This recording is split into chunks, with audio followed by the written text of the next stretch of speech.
The grand hall stretched for what seemed like forever.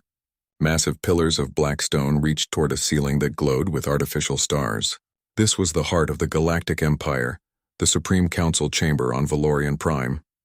For 12,000 years, the Empire had ruled the galaxy with an iron fist. Every species that refused to bow was destroyed. Every world that resisted was burned. The Empire knew only one way to deal with others: complete domination. Admiral Tavik stood at the center of the hall.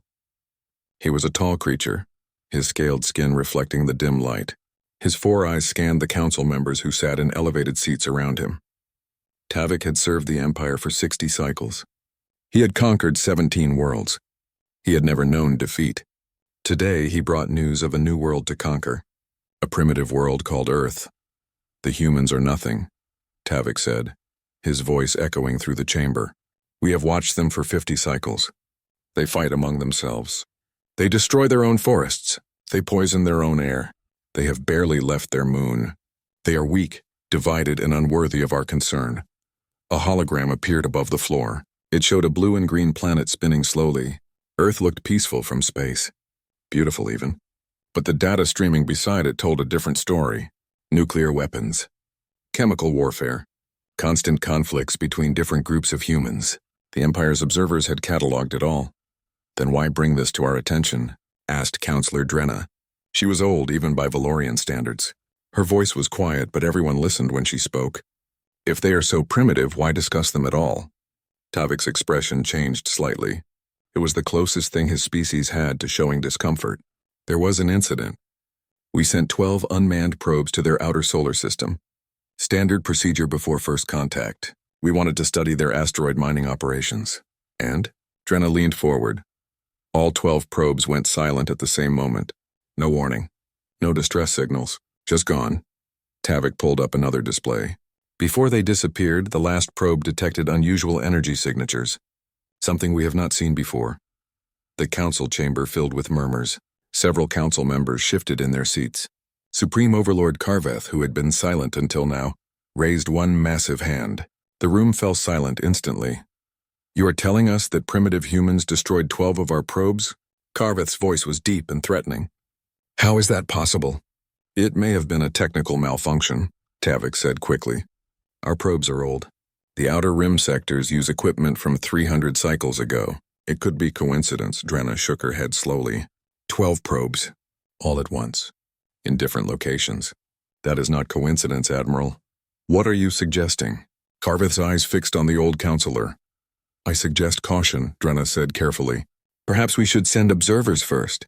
Learn more about what happened. The humans may be more capable than we think," Tavik laughed. It was a harsh, grating sound. "More capable?" "Counselor, they still use chemical rockets. Their fastest ships need months to reach their outer planets. They cannot even agree on a single planetary government. What threat could they possibly pose to the Empire?" "That is what we said about the Krell," Drenna replied quietly. "Before they destroyed our third fleet." The chamber went silent. No one spoke of the Krell. That war had happened 600 cycles ago, and it had cost the Empire dearly. The Krell had seemed primitive too at first. By the time the Empire realized their mistake, 12 million soldiers were dead. Karveth stood up from his throne. When the Supreme Overlord stood, everyone paid attention. He was enormous, even for his species. His armor was black as space itself, decorated with medals from 1,000 campaigns. "The Krell were a fluke," Karveth said. "An anomaly. We have learned from that mistake. We will not make it again." He turned to Tavik. "How many ships would you need to subdue this Earth?" Tavik straightened proudly. 10 ships would be more than enough. "But to be certain to make an example that others can see, I request 50 warships. We will arrive, we will broadcast our demands, and they will surrender. If they refuse, we will destroy their major cities from orbit. It will take less than 1 day." "1 day to conquer an entire world?" Another council member spoke up. "Is that not overconfident, Admiral?" "It is realistic," Tavik replied. "I have done this 17 times before. Primitive species always react the same way. First comes denial, then fear, then surrender. The humans will be no different." Drenna tried once more. "Supreme Overlord, I beg you to reconsider. Send scouts first. Gather more information. There is something wrong about this situation. Why would all 12 probes fail at once? Why have the humans been so quiet since then? They must know we are watching them. Carveth waved his hand dismissively. Perhaps they are afraid. Perhaps they are praying to their primitive gods that we will leave them alone. It does not matter, he pointed at Tavik. You have your 50 ships, Admiral. Assemble them at Kepler Station. Refuel and prepare for the jump to Earth system. Show these humans the price of destroying our property. Tavik bowed deeply. It will be my honor, Supreme Overlord. The humans will learn what happens when you defy the Galactic Empire. As Tavik left the chamber, Drenna remained in her seat. She watched the hologram of Earth still spinning above the floor. Something about this felt wrong. In all her years of service, she had learned to trust her instincts. The silence from Earth was too complete, too calculated. It reminded her of something she had read in old military texts, the quiet before the storm. But her warnings had been ignored. The Empire's arrogance was legendary. They had crushed hundreds of civilizations. They believed themselves unstoppable. And perhaps they were right. Perhaps the humans were just another primitive species that would bow before superior force. Or perhaps, Drenna thought as she left the council chamber, the Empire was about to learn a very painful lesson. 300 light-years away, in a hidden base deep beneath the mountains of Earth's Korean peninsula, alarms began to sound. The Empire's decision had been detected. They had picked up the council meeting through a listening device planted on one of the captured probes. Every word had been heard. Every threat had been recorded. Admiral Daejin stood in the command center watching the screens that showed Tavik's 50 ships gathering at Kepler Station. The Admiral was 58 years old with gray hair and tired eyes, but those eyes burned with fierce determination now. How long until they reach Kepler Station? He asked. 3 days, sir, replied a young officer. Daejin nodded slowly.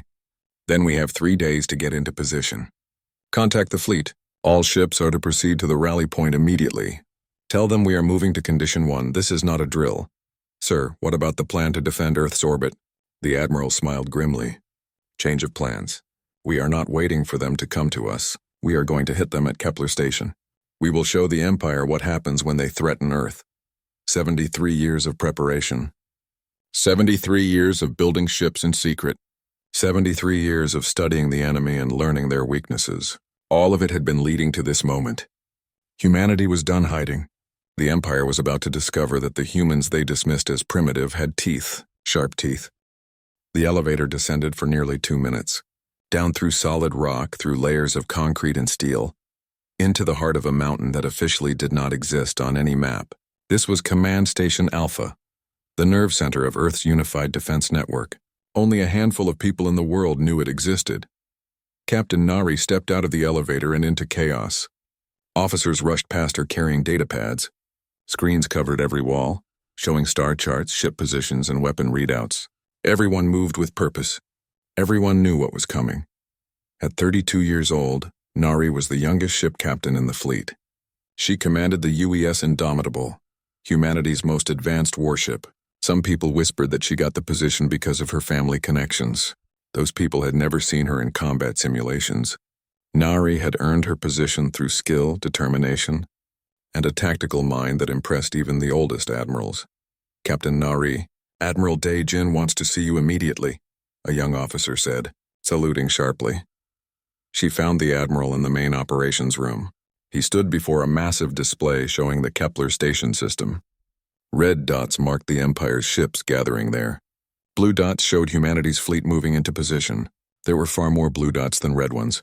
Captain, Daejin said without turning around. How is your ship? Ready, sir. My crew has been drilling for this since we launched. The Indomitable is at peak efficiency.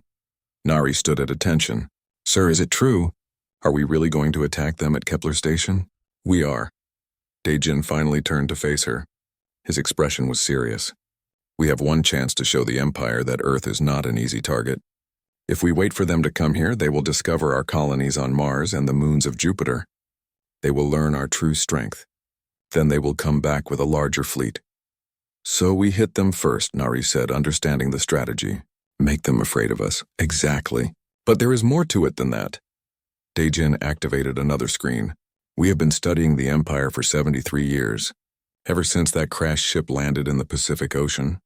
We reverse-engineered their technology. We learned their language. We infiltrated their communication networks. We know everything about them. He pulled up images of alien warships. They were massive, covered in weapons and armor. Intimidating to look at, but Dejin pointed to specific sections of the ships. Their shield technology is impressive, but it has weaknesses. Their weapons are powerful but predictable. Most importantly, their tactics have not changed in hundreds of years.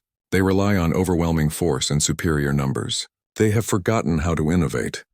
Nari studied the images carefully, so we use surprise and new tactics to level the battlefield. Not just level it. We will dominate it. Dejin smiled slightly. Captain, your ship will lead the Alpha Strike. Dr. Bo Young has equipped the Indomitable with our newest weapons. I want you to hit them so hard they never forget it. Before Nari could respond, another woman entered the room. Dr. Bo Young was in her 40s, with sharp eyes and hands that never stopped moving. She had been the lead scientist on the weapons development program for 15 years. Some called her a genius. Others called her dangerous. She was probably both. Admiral, we have finished installing the quantum disruption mines on all ships, Bo Young said. They will cut off the Empire's faster-than-light communications. Once we deploy them, the enemy fleet at Kepler Station will be completely isolated. No reinforcements. No warning to their capital. Excellent. What about the new railguns? Bo Young's expression became troubled. They work. Too well, actually. In tests, the projectiles punch through 3 layers of Empire standard armor. The kinetic energy is so high that ships do not just break apart. They vaporize, she paused. Admiral, I need to be honest. These weapons are terrifying. Each shot releases energy equivalent to a nuclear weapon. Are we sure we want to use them? The room fell silent. Dejin met Bo Young's eyes. Doctor, the Empire has destroyed over 200 civilizations. They burn worlds that resist them. They enslave entire species. If we do not stop them here, they will do the same to Earth. So yes, I am sure. Bo Young nodded slowly. She had known the answer before asking, but she needed to hear it spoken aloud. Some part of her needed to remember that these weapons were being used for defense, not conquest, though she wondered if there was really a difference once the firing started. There is one more thing, Dejin said.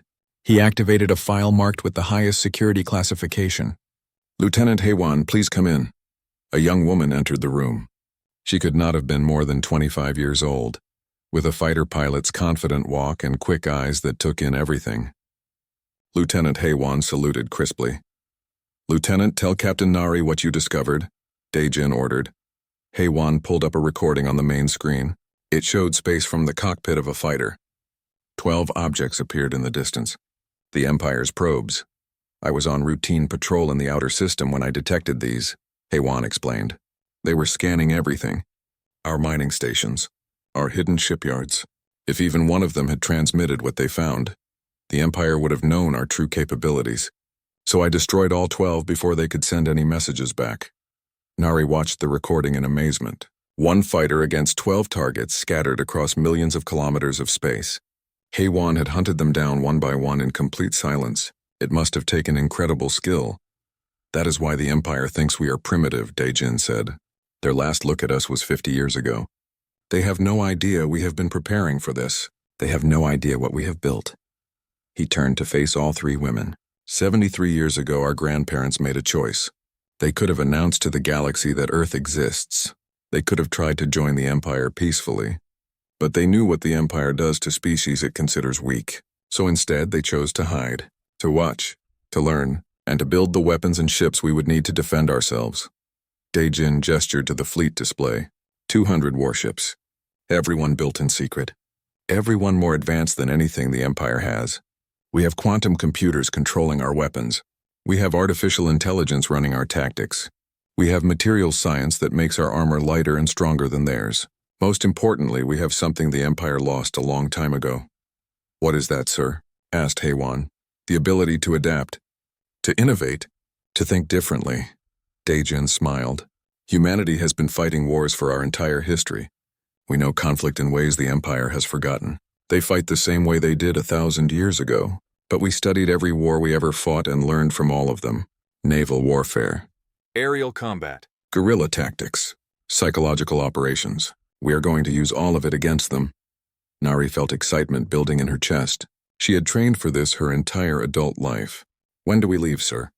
6 hours. The Empire's fleet will reach Kepler Station in 3 days. We need to be in position and waiting when they arrive. Dejin's expression became serious. Ladies, I will not lie to you. This will be the most important battle in human history. If we win, we buy Earth time to prepare for whatever comes next. If we lose, the Empire will find Earth and destroy everything we have built. He looked at each of them in turn. Are you ready? Yes, sir, they answered together. Then go to your posts.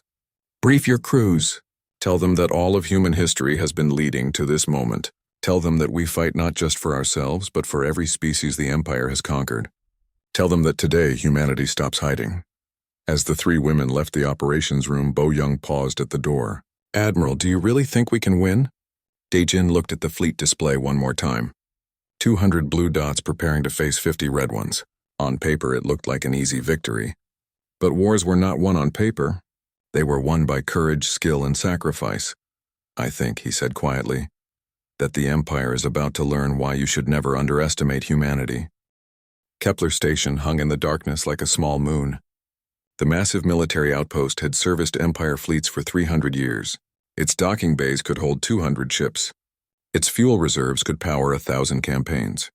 Right now, 50 warships of the Empire's subjugation fleet were docked there, preparing for their jump to Earth's solar system. Admiral Tavik stood on the bridge of his flagship, the Eternal Dominance.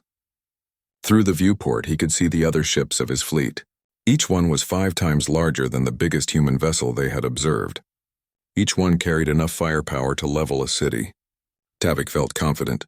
This would be an easy mission, perhaps his last easy mission before retirement.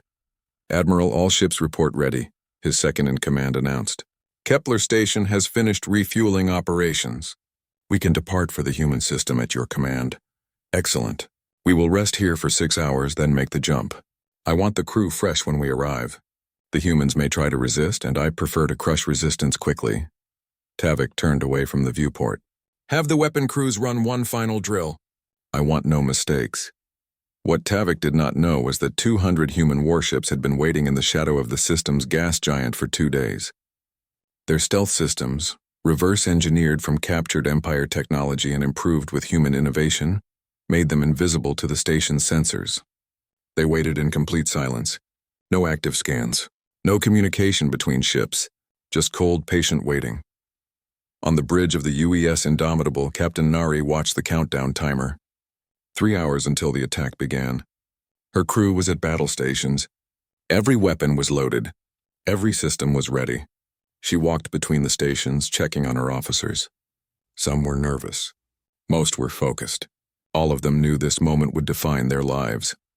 Captain, we are receiving the final attack plan from the Admiral, her communications officer reported. Nari studied the plan on her command screen. It was brilliant in its simplicity. First, deploy the quantum disruption mines to cut off faster-than-light communications. Second, launch the Alpha Strike against the station and the docked ships. Third, engage any ships that managed to launch. Fourth, capture or destroy everything that remained. All ships acknowledge, she said. Indomitable will lead the Alpha Strike as ordered. The 3 hours passed slowly. Nari used the time to walk through her ship, visiting every department. The engine room, where powerful reactors hummed with barely controlled energy. The weapons bay, where railgun projectiles the size of cars waited to be launched at incredible speeds. The fighter deck, where Lieutenant Haywan was preparing her squadron for launch. Ready, Lieutenant? Nari asked. Haywan looked up from her pre-flight checklist. Yes, ma'am. My squadron will clear the point defense systems around the station. Once those are down, your big guns can do their work. Good, stay safe out there. You too, Captain. Haywan smiled.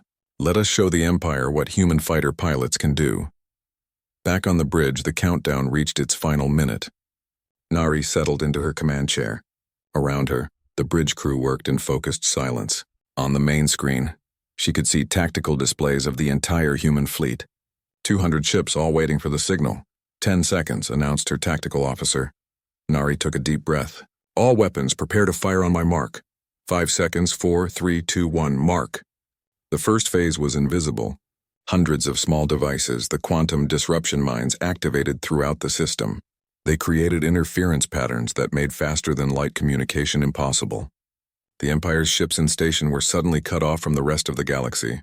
No calls for help would reach anyone. The second phase was anything but invisible. 200 human warships dropped their stealth fields simultaneously and opened fire. Railgun projectiles accelerated to a significant fraction of light speed, crossed the distance to the station in seconds. The kinetic energy of each projectile was enormous. When they hit, the results were catastrophic. The first volley struck the station's defensive platforms. Metal vaporized, shields overloaded. Entire sections of the station's outer ring simply ceased to exist. The second volley targeted the docked ships. Empire warships, caught completely unprepared, took devastating hits. Some exploded immediately. Others broke apart, spilling atmosphere and crew into the vacuum. On the Eternal Dominance, alarms shrieked. Admiral Tavik was thrown from his feet as his ship took 3 direct hits. The bridge lights flickered and died, replaced by emergency lighting that cast everything in red. "Report," Tavik shouted, pulling himself up. "We are under attack. Multiple hostiles. I count over 100 ships, Admiral." His tactical officer's voice was panicked. "No, wait. Over 200. Where did they come from?" 200? Tavik stared at the tactical display in disbelief. "That is impossible. The humans barely have spaceflight capability." "Tell that to them, sir." "They are cutting us to pieces." Another impact rocked the ship. Tavik watched on his screens as more of his fleet died. 12 ships destroyed in the first minute. 15. 20. The human vessels moved with incredible coordination, their weapons firing with precision that seemed impossible. Every shot found its target. Every attack exploited a weakness. "Get us away from the station," Tavik ordered. "Launch all ships that still can move. We need to form a defensive formation." But the human attack had been carefully planned. As Empire ships tried to launch, they flew directly into fields of missile fire. Human AI systems predicted their movements and positioned weapons exactly where they would be most effective. It was like watching a training simulation, except this was real and his people were dying. The Indomitable led a group of 20 ships directly toward the station's core. Nari watched as her weapons officer coordinated fire with surgical precision. The railguns fired again and again. Each shot was calculated by computers more advanced than anything the Empire possessed. Each shot destroyed or crippled an enemy vessel. "Captain, we have 7 enemy ships attempting to flee the battle," her tactical officer reported. "Do not let them escape. Send squadrons 3 and 4 to intercept." Nari knew that Admiral Dae-Jin wanted prisoners if possible. Captured ships would provide valuable intelligence, but stopping them from running was the first priority. Lieutenant Haywan's fighter squadron streaked past the Indomitable, heading for the fleeing ships. She led her pilots with the same skill she had shown destroying the probes. Within minutes, 4 of the fleeing ships were disabled, their engines destroyed by precise missile strikes. The other 3 surrendered. On the Eternal Dominance, Admiral Tavik realized the battle was lost. Of his 50 ships, 43 were destroyed or disabled. The station was wrecked beyond repair. Thousands of his soldiers were dead, and the humans showed no signs of slowing down. "Sir, we need to evacuate now," his second-in-command said. "The ship is breaking apart." Tavik looked at his tactical display one last time.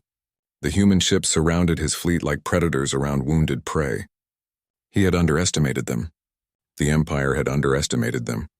This was not a primitive species. This was something far more dangerous.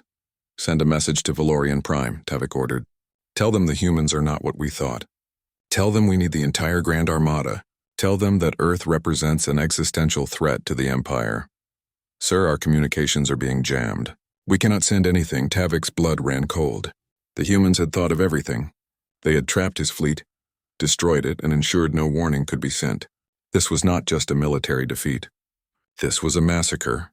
Then we go to the escape pods. Now. 4 hours after the battle began, it was over. Captain Nari stood on her bridge and looked at the aftermath. The once mighty Kepler station was now a field of debris. 43 Empire ships were destroyed. 7 were captured intact. Humanity had lost only 6 ships, and those were damaged rather than destroyed. "Admiral Dae-Jin is calling for all captains," her communications officer announced. Nari activated the fleet-wide channel. She could see the faces of the other captains on her screen. They all looked exhausted but victorious. "Well done, everyone," Dae-Jin said. "You have achieved the impossible. You have defeated an Empire fleet and sent a message they cannot ignore. But this is only the beginning. The real war starts now. The Empire knows we exist. They know we are dangerous. They will come for Earth with everything they have. He paused, letting his words sink in. We have 90 days before the Empire's Grand Armada reaches Earth. 90 days to prepare for a fleet of 3,000 warships. We cannot win that fight, not with direct confrontation. So we are going to do something even more audacious than what we did today. We are going to attack Valorian Prime itself. We are going to take the war to their home. Get your crews ready. We leave in 48 hours. The news reached Valorian Prime 3 days after the battle at Kepler Station. A single escape pod, its occupant more dead than alive, had drifted to the edge of the communication blackout zone. The message it carried was brief but devastating. The subjugation fleet was destroyed. The humans were responsible. Earth possessed military capabilities far beyond what the Empire had believed possible. Supreme Overlord Carveth received the report in his private chambers.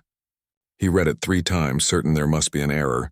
50 warships destroyed by a primitive species that barely had spaceflight. It was impossible. It was absurd.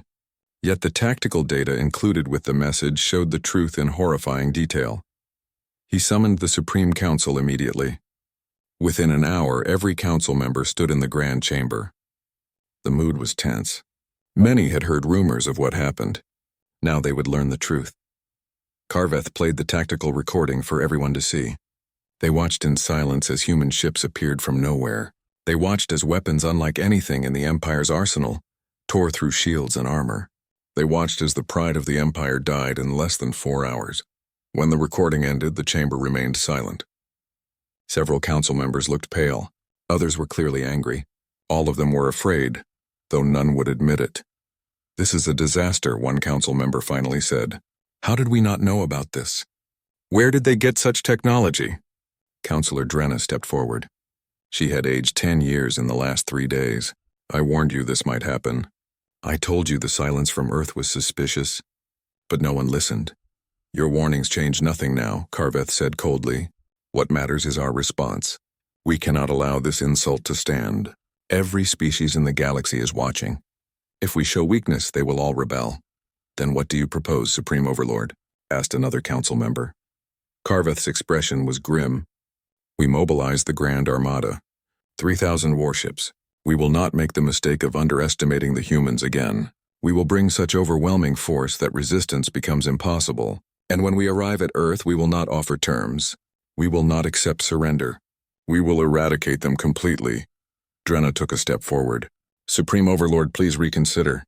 The humans defeated 50 ships with barely any losses. What makes you think 3,000 will be enough? Perhaps we should try negotiation instead. Open diplomatic channels. Find out what they want. Negotiation?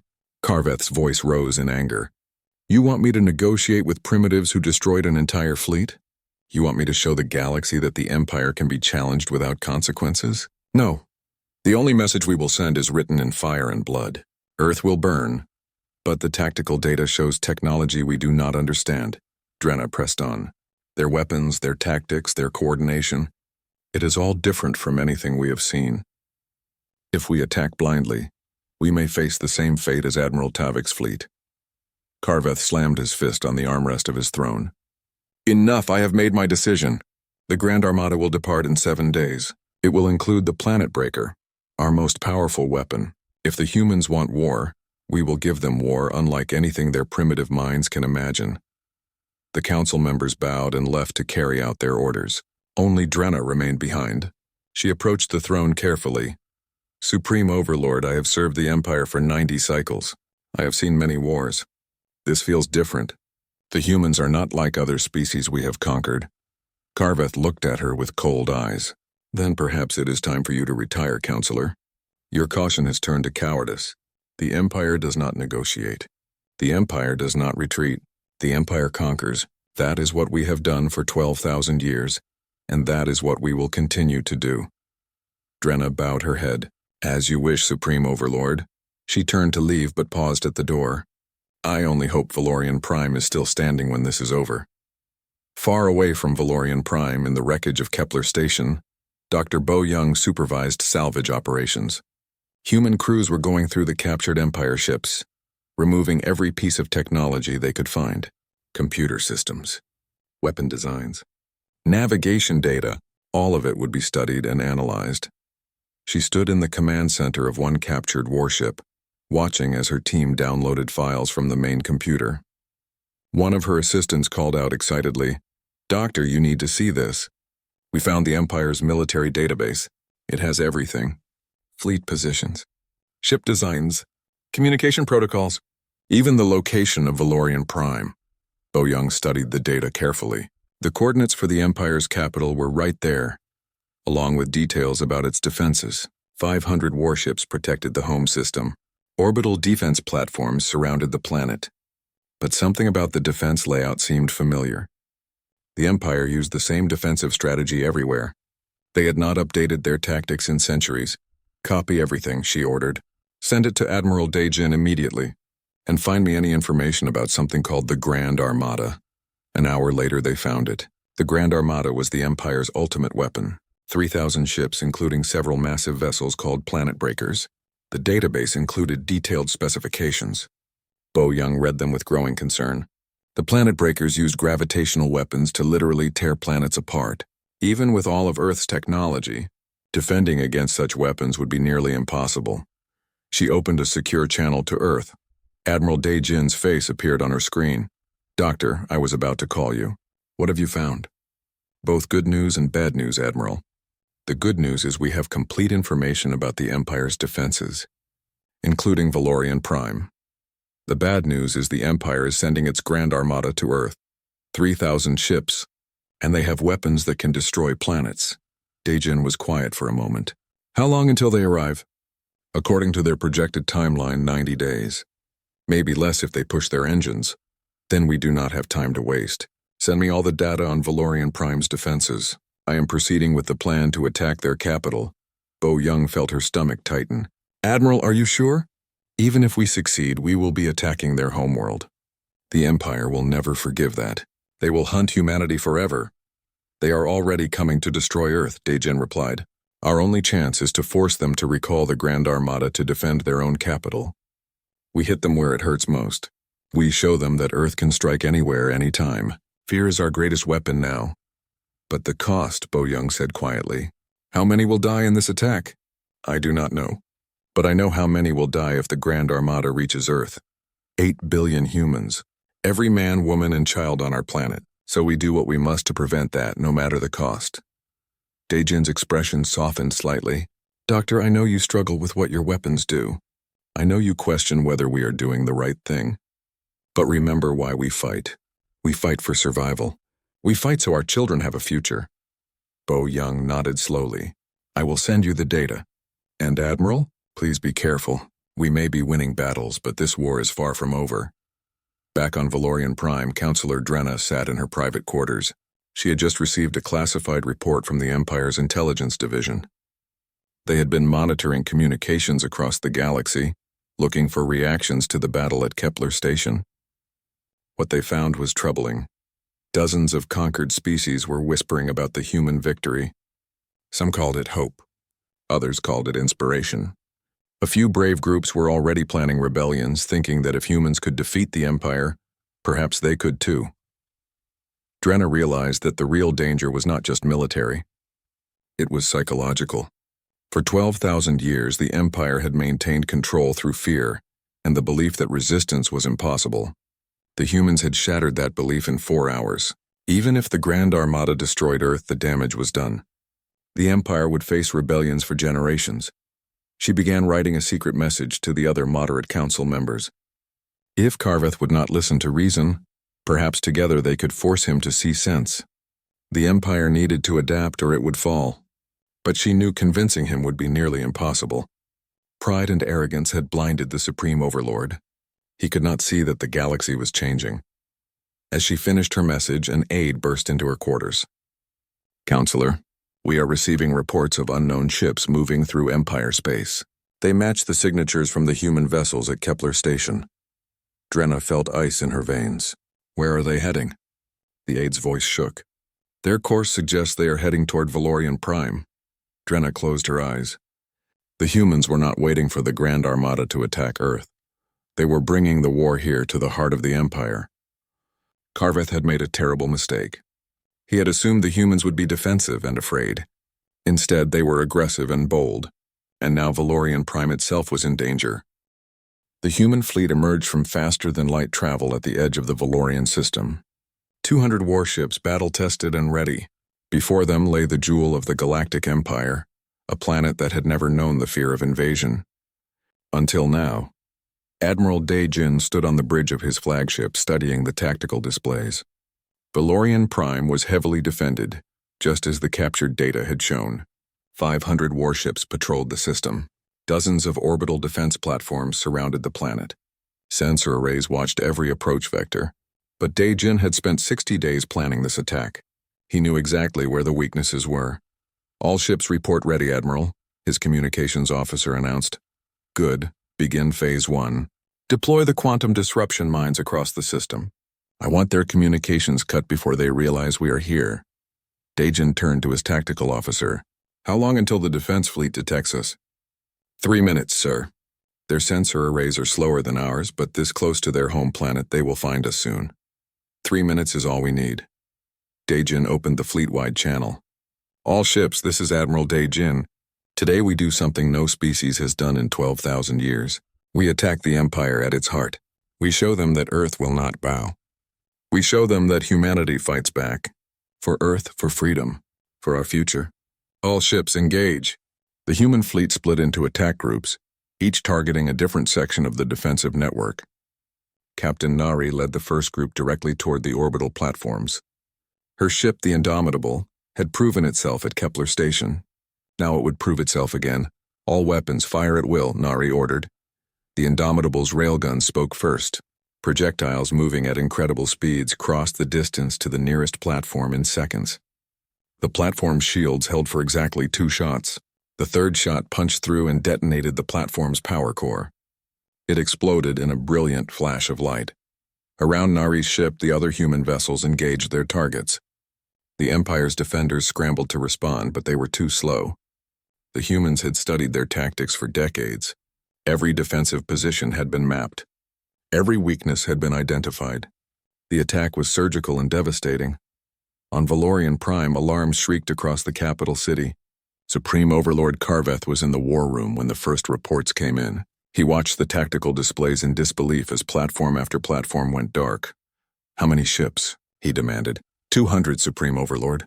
The same force that destroyed our fleet at Kepler Station." 200? Karveth's voice rose. "We have 500 ships defending the system." "Destroy them!" "We are trying, sir, but they are using tactics we have never seen before. They coordinate their attacks with perfect timing.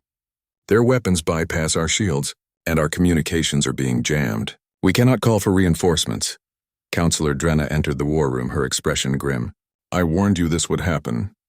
The humans are not like other species we have conquered. They are innovative, adaptive, and now they are in our home system." "Silence," Karveth pointed at the display. "We still outnumber them more than 2 to 1. Our home fleet will crush them." But even as he spoke, the tactical display showed another 20 Empire ships destroyed. The humans were not just fighting. They were dominating. Their smaller, faster ships danced around the slower Empire vessels. Their weapons struck with impossible accuracy. Their tactics were unlike anything the Empire had encountered. Lieutenant Haywan led her fighter squadron through the chaos of battle. Her mission was to eliminate the point defense systems protecting Valorian Prime's orbital shipyards. These shipyards built the Empire's warships. Destroying them would cripple the Empire's ability to rebuild its fleet. "Gold Squadron, follow my lead," she called to her pilots. "We hit the defense grid at point 73. That is their weak spot. Once it is down, the bombers can do their work." Her fighter streaked through enemy fire, weaving and dodging with skill born from thousands of hours of training. Behind her, 11 other fighters followed in perfect formation. They reached their target and released their missiles. The defense grid collapsed, leaving the shipyards exposed. "Bombers, you are clear. Strike now." Heavy bombers moved in and dropped their payloads. The shipyards, which had stood for 2,000 years, disappeared in a series of massive explosions. Haywan watched with mixed feelings. She had accomplished her mission. But she had also destroyed something that had taken centuries to build. The war was changing her, making her harder. 8 hours into the battle, the tide had clearly turned. Of the 500 Empire ships defending Valorian Prime, 300 were destroyed or disabled. The orbital defense network was in ruins. The shipyards were gone. and the human fleet showed no signs of stopping. Admiral Daejin decided it was time for the final phase. He opened a channel directly to Valorian Prime, broadcasting on all frequencies. Supreme Overlord Carveth, this is Admiral Daejin of the Earth Defense Fleet. Your home fleet is defeated. Your defenses are destroyed. You are defenseless. I offer you one chance to avoid total destruction. In the war room, Carveth stared at the communication screen. The human admiral looked tired but determined. Behind him, Carveth could see the bridge of a warship unlike anything the Empire had built. It was smaller, more efficient, and clearly more advanced. What do you want? Carveth asked, his voice hollow. Recall the Grand Armada. Cancel your attack on Earth. Do it now, or I will demonstrate what our weapons can do to your planet. You are bluffing. You would not dare destroy Valorian Prime. Billions live here. Daejin's expression hardened. You are going to do the same to Earth, but I will prove I am not bluffing. He nodded to his weapons officer. On the far side of the system, one of Valorian Prime's 3 moons suddenly shuddered. A gravitational weapon, reverse-engineered from Empire technology and improved by human science, activated. The moon began to tear apart. Within minutes, what had been a solid body became a field of debris. Carveth watched in horror. That moon had been there for 4 billion years. Now it was gone, destroyed in less time than it took to brew a cup of tea. If the humans could do that to a moon, they could do it to his planet. Stop, Carveth said quietly. Then louder, stop. I will recall the Grand Armada. Just stop this attack. Not good enough, Daejin replied. You will recall the Grand Armada. You will recognize Earth's sovereignty and establish a neutral zone of 50 light-years around our solar system. Any Empire vessel entering that zone will be considered an act of war. And you will release all species in your empire who wish to govern themselves. These terms are not negotiable. Drenna stepped forward before Carveth could respond. We accept your terms, Admiral. All of them. The Empire will honor this agreement. Carveth turned to her in fury. You have no authority to accept anything. Neither do you, apparently, Drenna said coldly. Your arrogance brought us to this point. Your refusal to listen has cost thousands of lives and destroyed our fleet. The other council members and I have decided you are removed from power. I will negotiate the peace terms with the humans. Guards entered the war room and escorted Carveth away. He went without resistance, his spirit broken by the destruction of everything he had believed invincible. Drenna faced the communication screen. Admiral Daejin, we accept your terms. The Grand Armada will be recalled immediately. We will honor the neutral zone, and we will grant independence to any species that requests it. In return, we ask only that you cease your attack on Valorian Prime. Daejin studied her for a moment. Agreed, but know this. Earth will be watching. If the Empire breaks this agreement, we will return, and next time we will not stop. I understand, Admiral, and for what it is worth, I hope we can build something better from this disaster. The Empire was corrupt and cruel. Perhaps this defeat will force us to change. The human fleet withdrew from Valorian Prime.